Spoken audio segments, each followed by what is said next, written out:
সেদ্ধ আলু দিয়ে এমন টিফিন রেসিপি তৈরি করলে বাচ্চা থেকে বড় সবাই খুবই পছন্দ করবে।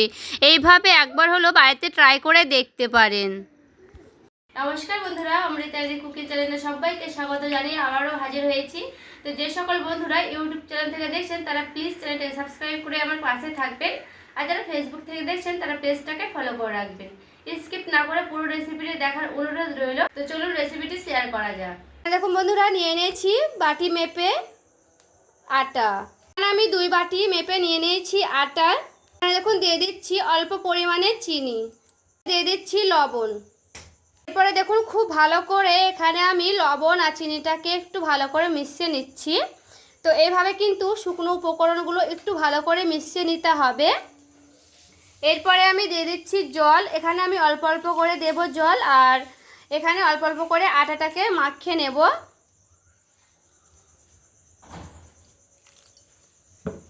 একেবারে কিন্তু একসঙ্গে দেওয়া যাবে না, নাহলে একটু ডালা পেকে যেতে পারে। তার জন্য আমি অল্প অল্প করে এইভাবে দিয়ে দিচ্ছি, আর অল্প অল্প করে কিন্তু এইভাবে মেখে নিতে হবে।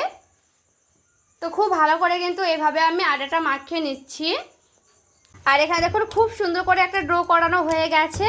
তো এইভাবে কিন্তু আমি খুব ভালো করে একটা ড্রো করে নিয়েছি। তো এটাকে আমি সাইডে সাইডে রেখে দিচ্ছি।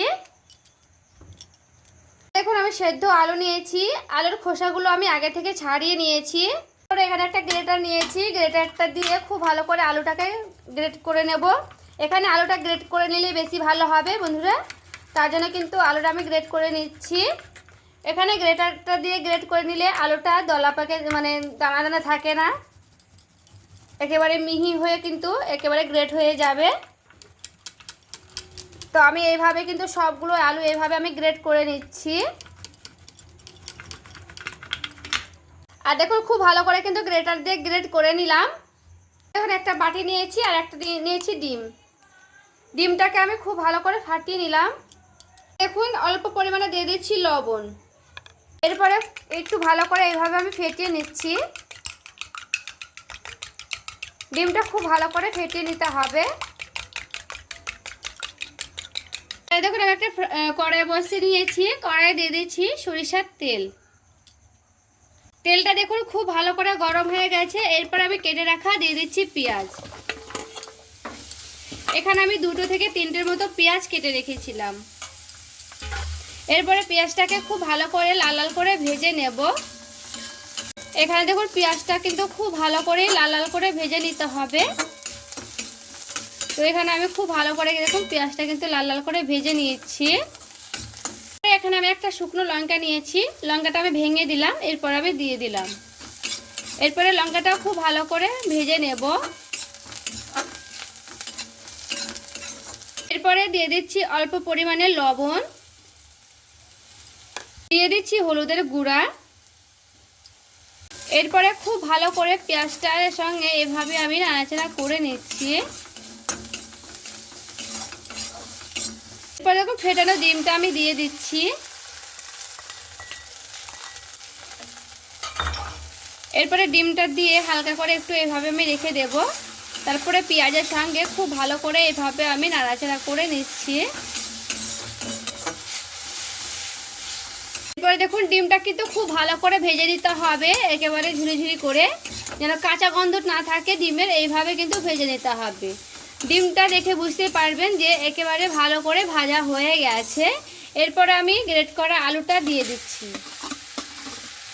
এই আলুটাকে খুব ভালো করে কিন্তু নাড়াচাড়া করে নিতে হবে পেঁয়াজের সঙ্গে। দেখুন খুব ভালো করে কিন্তু আমি আলুটাকে এইভাবে দেখুন মাখিয়ে নিলাম। একটা পুরের মতো করে রেডি করে নিয়েছি। তো দেখে বুঝতে পারছেন এখানে কিন্তু আমার পুরো রেডি হয়ে গেছে।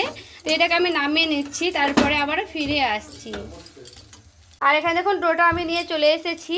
এরপরে ডোটাকে দিয়ে খুব ভালো করে এভাবে আমি একটা লেচির মতো করে নিচ্ছি।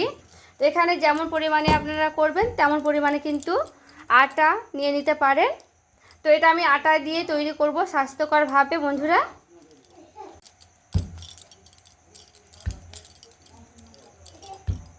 দেখুন একটা আমি লেচি নিয়ে নিয়েছি। লেচিটা খুব ভালো করে এইভাবে আমি করে নিলাম। এরপরে এইভাবে আমি একটা বাটির মতো শেপ করে নেব।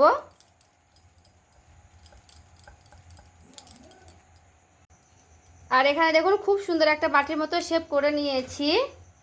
আর এখানে দেখুন আমি পুরটা রেডি করে নিয়েছিলাম, এরপর একটু ঠান্ডাও করে নিয়েছি।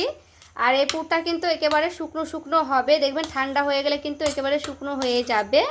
এরপরে আমি এইভাবে দিয়ে দিচ্ছি পুরটাকে খুব ভালো করে মুখটাকে আমি বন্ধ করে নেব। তো দেখুন এইভাবে আমি মুখটাকে খুব সুন্দর করে দেখুন বন্ধ করে নিচ্ছি। এই যে দেখুন খুব সুন্দর করে কিন্তু মুখটাকে আমি বন্ধ করে নিলাম। এরপরে হালকা করে এইভাবে একটু করে গোল করে নিয়ে দিয়ে দিচ্ছি শুকনো আটা নিব। এরপরে শুকনো আটাটা নিয়ে দুই দিকটা মুখটাকে এইভাবে করে হালকা করে এইভাবে বেলনা দিয়ে রুটির মতো করে আমি হালকা করে বেলে নিচ্ছি। এইভাবে বেলে নিতে হবে যেন ভেতর থেকে না পুরটা বেরিয়ে যায়, তার জন্য আমি হালকা করে আলতো হাতে বেলে নিচ্ছি। পরে দেখুন এইভাবে আমি খুব ভালো করে বেলে নিয়েছি আর এরকম কিন্তু হয়েছে। তো এটা আমার রেডি হয়ে গেছে। এখানে দেখুন আমি একটা ফ্রাই প্যান বসিয়ে নিয়েছি, ফ্রাই প্যানে দিয়ে দিচ্ছি সাদা তেল। তেলটাকে দিয়ে খুব ভালো করে একটু এইভাবে আমি গোটাটাই ফ্রাই প্যানের গায়ে লাগিয়ে নিলাম। এরপরে তেলটা খুব ভালো করে গরম হয়ে গেছে, এরপরে আমি দিয়ে দিচ্ছি এইভাবে। এরপরে দেখুন এক পিঠটা হালকা করে ভাজা হয়ে গেলে হালকা করে এইভাবে আমি উল্টে নিচ্ছি। এরপর দেখুন খুব ভালো করে কিন্তু দুই পিঠটা ভেজে নিয়েছি, এরপরে আবারও আমি ওই পিঠটা উল্টে নিচ্ছি। এই পিঠটা খুব ভালো করে কড়া কড়া করে ভেজে নেব।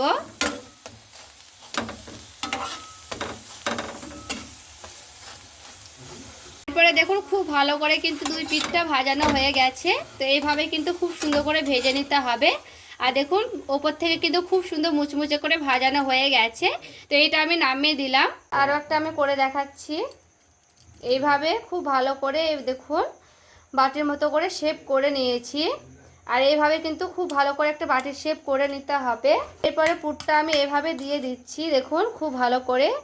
এরপরে মুখটাকে আমি এভাবে বন্ধ করে নেব। তো খুব ভালো করে দেখুন মুখটা আমার বন্ধ করানো হয়ে গেছে। এরপরে মুখটাকে বন্ধ করে দিয়ে দিচ্ছি হালকা করে শুকনো আটা। এরপরে শুকনো আটাটা দিয়ে একটু হালকা করে এইভাবে প্রেস করে নিতে হবে। এরপরে দেখুন এইভাবে বেলনা দিয়ে আমি বেলে নিচ্ছি। তো এইভাবে হালকা করে এইভাবে খুব ভালো করে আমি বেলে নেব। এরপরে দেখুন এইভাবে আমি খুব ভালো করে বেলে নিয়েছি। আর এরপরে দেখুন আরও আমি একটা করে নিয়েছি, ওটাও কিন্তু আমি এইভাবে দিয়ে দিচ্ছি। দেখুন আবারও আমি এটাকে উল্টে নিলাম। দেখুন এই পিঠটাও কিন্তু খুব ভালো করে ভেজে নিয়েছি। এরপরে আমি এই পিঠটা উল্টে নিলাম। এখানে আমি দিয়ে দিচ্ছি অল্প পরিমাণে তেল। এখানে কিন্তু তেল দিয়ে খুব ভালো করে আবারও আমি এই চারিদিকটাকে এইভাবে দিয়ে দিচ্ছি। তো দুই পিঠটা খুব ভালো করে কিন্তু এরপরে তেলটা দিয়ে ভেজে নিতে হবে। আর একটু এইভাবে আমি চেপে চেপে নেব, দেখবেন খুব সুন্দর হয়ে কিন্তু ফুলে ফুলে যাবে বন্ধুরা। এই যে দেখুন এরপরে কিন্তু খুব সুন্দর করে এই পিঠটাও আমি ভেজে নিচ্ছি। আর দেখুন কি সুন্দর কিন্তু ফুলকো ফুলকো হতে লেগেছে। প্রত্যেকটাই কিন্তু এইভাবে খুব সুন্দরভাবে ফুলে গেছে। তো এইভাবে কিন্তু এটাও আমি রেডি হয়ে গেছে। তো এটাও আমি নামিয়ে নিচ্ছি। আর এখানে দেখুন সব কটা আমি খুব ভালো করে ভেজে নিয়েছি। আর দেখতে দেখুন কতটা লোভনীয় হয়েছে। এইগুলো কিন্তু বাচ্চা বড় সবাই খুবই পছন্দ করে খেতে। একবার হলেও আমার মতো করে বাড়িতে তৈরি করে দেখবেন, খেতে কিন্তু দুর্দান্ত লাগে। হালকা খিদে পেলে কিন্তু চটপট বাড়িতে তৈরি করে নিতে পারবেন। তো আজকের রেসিপি কেমন হয়েছে অবশ্যই কমেন্ট করে জানাবেন। সকলে ভালো থাকবেন, সুস্থ থাকবেন। দেখা হচ্ছে আরও একটি রেসিপির সঙ্গে।